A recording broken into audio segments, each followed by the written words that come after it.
Hello, guys. Sorry, I've been, I say away, but I've been busy, business stuff, related ventures and things of that nature, work related.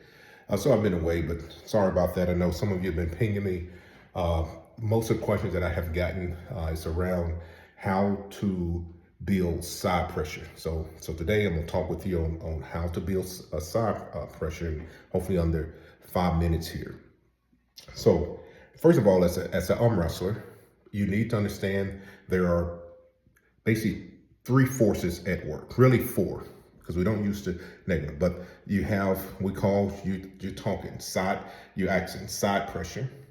This is you see your arm through here, the rotator coming through here, right? And then we have down where my elbow is at.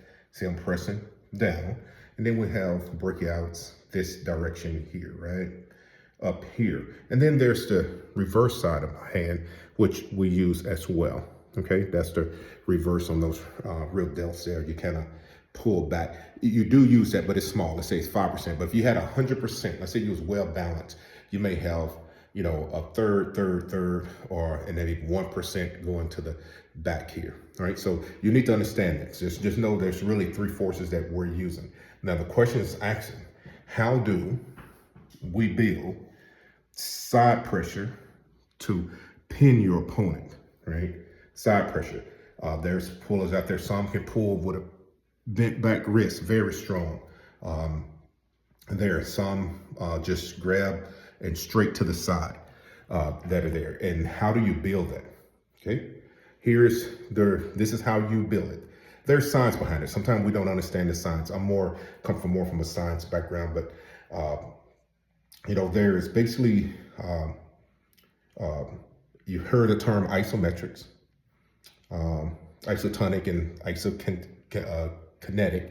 These are basic movements, like you move your arm out. Concentric means to contract, right? Eccentric, and then static, right? Or isometric.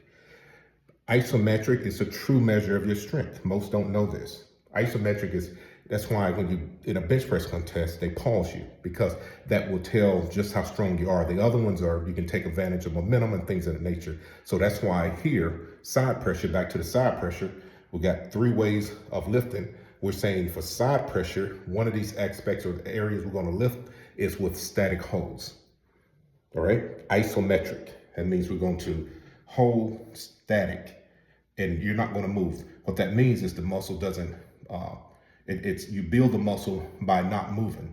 I mean, concentric, eccentric, or whichever way you want to call it, extending, contracting, all of these terms, whatever way that makes sense to you.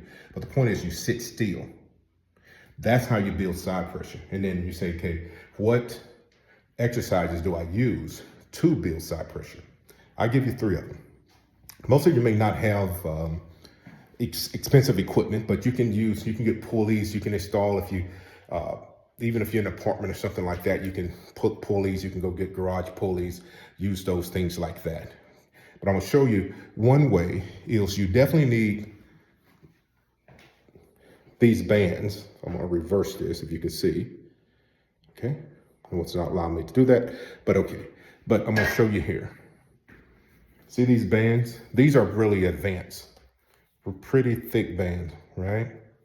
You can see these jump stretch. I believe you can jump stretch. That's what I got them from, but there's other ones out that you can buy generic.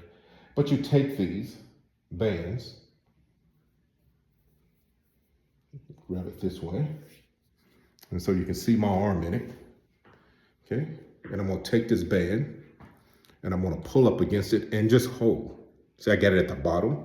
You see where it's at? And I have it in my hand. And hold.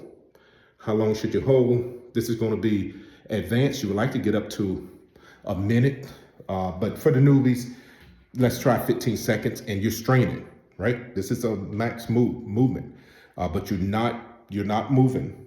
You're locking that in, engaging that pec, that large pec here, holding solid, and you're holding. You can also, for those beginnings, it's probably more like these kind of bands. I don't know the pressure on them, but they're a few pounds or whatever, 25, 50 pounds, 75 pounds, whatever one. Large doesn't just means that, but you can see this where I'm at. Grab that, hold that. That's exercise. That's the band exercise. And then another way, it's also using, I have equipment.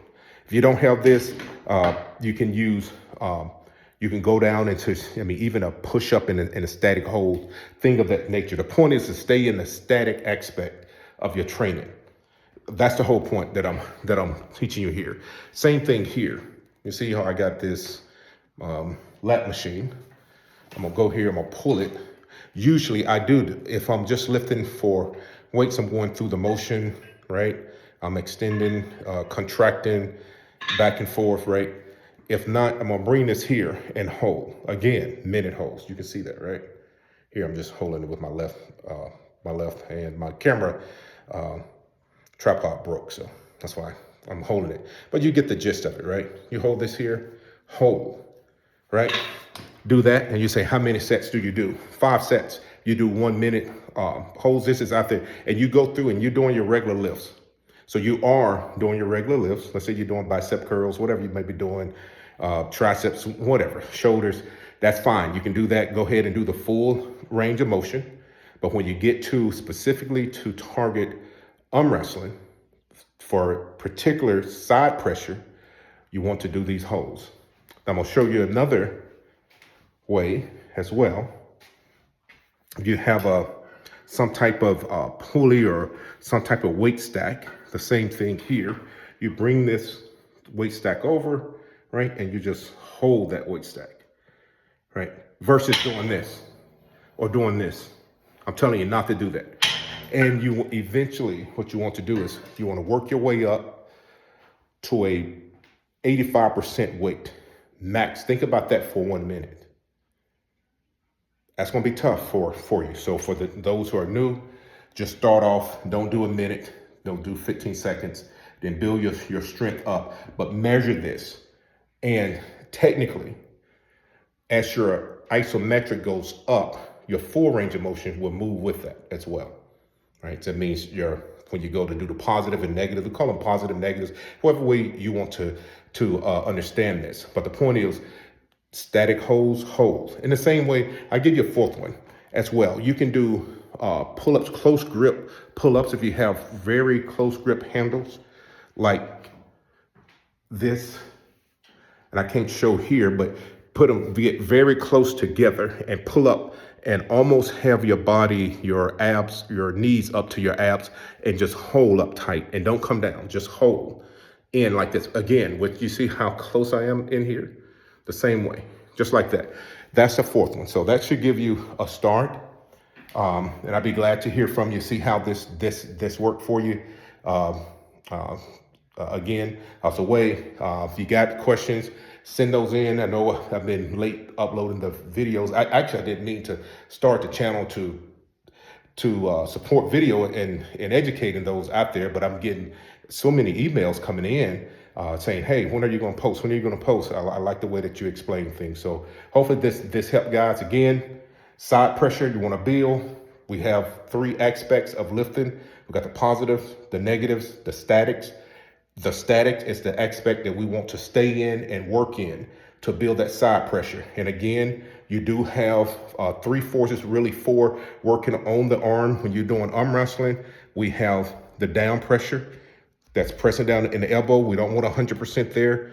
We got this riser here, the brachialis. We got this curl coming up here, this hammer, right? And then we got this side pressure that goes. And that's where guys who are deadly with side pressure, it is like your Todd Hutchison, those kind of guys, it is very difficult to beat.